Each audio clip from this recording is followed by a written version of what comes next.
इसीलिए आप निराश हैं और हताश हैं। आप उठिए प्रभु, आपको भगवान ने हम चिंतन करते हुए शरीर छोड़ना है। हमारे पास 4 दाना है तो बांट कर उसे खा लेते हैं, नहीं है तो हम किसी से मांगते थोड़ी हैं।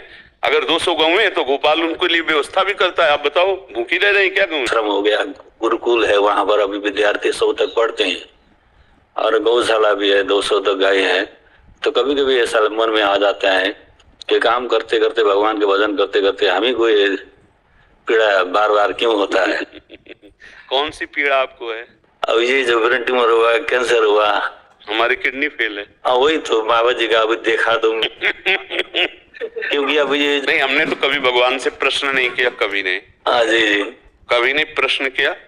हमने भी भगवान से प्रश्न तो ऐसा किया नहीं कि हम तो आप कह रहे दुखी हो रहे हैं, दुखी क्यों? शरीर तो मोह, गीता कह रहे पढ़े, भागवत पढ़े, शरीर हो आप जी। नहीं, फिर दुख हो। ये कैंसर किसको हुआ? ये शरीर को हुआ। फिर आप दृष्टा हो, आपको क्या परेशानी? इनको कैंसर हो जाए तो आपको उतनी परेशानी होगी कि यार इनको कष्ट है। ऐसे ही हमको कष्ट होना चाहिए बस। ये बेचारा शरीर पीड़ा से युक्त है, अपनी दिनचर्या चल रही है, अपना काम चल रहा है, भगवत चिंतन कर रहे हैं, क्या परेशानी है?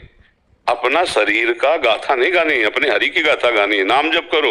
ये 200 गऊ है, 500 गऊ है, सब जो भगवान दे रहे तो उनसे चलाओ, नहीं तो कोई जरूरत नहीं। निरंतर मन में भगवान का चिंतन करते हुए शरीर छोड़ना है। हमारे पास 4 दाना है तो बांट कर उसे खा लेते हैं, नहीं है तो हम किसी से मांगते थोड़ी हैं। अगर 200 गऊ है तो गोपाल उनके लिए व्यवस्था भी करता है। आप बताओ, भूखी रह रही क्या गऊ है? अच्छा, अगर 100 विद्यार्थी है तो क्या ऐसे उनकी अव्यवस्था है क्या? विश्वम्भर सबका भरण पोषण करता है, सबको देता है, चिंता क्या करनी है? और इस शरीर के कष्ट की बात तो ये तो सोच लिया कि भगवान ने इतना कष्ट क्यों दिया, लेकिन ये नहीं सोचा कि भगवान ने इतना बचा लिया कष्ट देकर। पहाड़ का पहाड़ पाप जमा है, कभी कभी हो जाता है। नहीं पहाड़ हमारी तो सुनो ना, क्यों कभी कभी भी नहीं होना चाहिए। आप शास्त्रों के ज्ञाता हैं, आप शास्त्रों को पढ़े, आप संत हैं। पहाड़ का पहाड़ पाप जमा है। स्वामी की जय जयकार करो, कि धन्यवाद करो कि अभी जिंदा रखे। तो इसलिए हम प्लस सोचे, माइनस क्यों सोचे?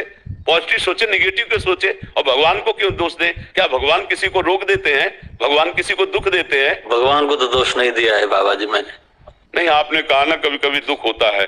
किसको? तो किस बात का दुख होता है? किसको दुख होता है? यही बात समझने के लिए तो सन्यास लिया है प्यारे। काहे को, मतलब हाँ काहे को ऐसे तुम? किसको दुख होता है? किस बात का दुख होता है? अभी मरने का डर नहीं मिटा पाए महाराज, मिटाओ इस मरने के डर को। नहीं, सब कुछ काम नहीं देगा, कुछ काम नहीं देगा। 18 पुराण कंठस्थ कर लो और जब तक निर्भय निश्चिंत नहीं होगे कोई फर्क नहीं पड़ने वाला। माया पे रौंद के फेंक देगी, उसका कोई अंतर नहीं पड़ता।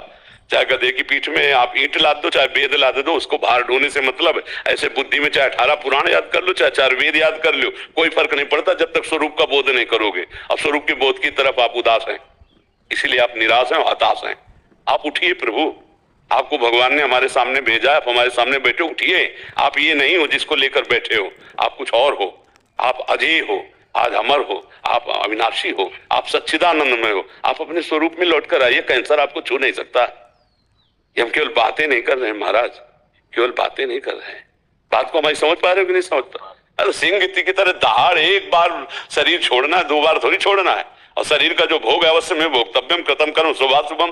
बांध लंगोटा बचा के इंद्रिय, कभी न देखा पर नारी।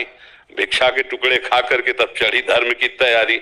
हम लोग कहीं ना कहीं से टूट गए हैं, इसीलिए हमारी हालत ऐसी हो रही। नहीं होना नहीं चाहिए। सिंह का बच्चा सिंह ही होता है, सियार नहीं होता है।